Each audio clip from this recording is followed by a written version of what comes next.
মানে আবার সে কিন্তু নিজের ফ্যামিলির লোকজন। ভাই শুনেন, আমি একটা কথা, মির্জা আব্বাসের ছেলে, আমির খুসরু মাহমুদ চৌধুরীর ছেলে, হ্যাঁ, আপনি তো এইগুলি আনছেন। আবার ববি হাজ্জাজের স্ত্রী, মানে এরা এক একজন এত ক্রিকেট খেলছে। সালাউদ্দিন আহমদ সাহেবের ছেলে, এরা সারা জীবনে এত ক্রিকেট খেলছে, এরা না আসলে পরে ক্রিকেটের উন্নতি আর সম্ভব ছিল না। এক নম্বর কথা হলো, বিএনপি কিন্তু বলেছিল যে তারা দলীয়করণ করবে না, বলেছিল। খালি এইটা আমি বিসিবি নিয়ে বলছি না, আমি আরো অনেক কিছু নিয়ে বলতে চাচ্ছি। দেখেন বিভিন্ন পাবলিক ইউনিভার্সিটি গুলিতে তারা কিন্তু ধামাধাম নিজেদের লোকগুলিকে, দেখেন মানুষের তো একটা ভদ্রতা আছে না।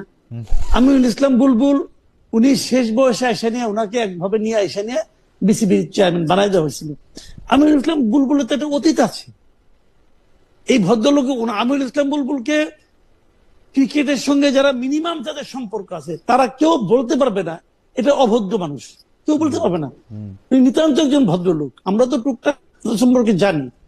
উনি কালকে পর্যন্ত ছিলেন, আজকে উনি গেলেন একটা মাঠ দেখতে, মাঠ দেখে এসে নিয়ে এখানে ঢুকলেন, ঢোকার আগে শুনলেন যে উনি নাই, উনি ভদ্রলোকের মতো চলে গেলেন। ভালো কথা। কাকে কে আনলেন, কেন আনলেন?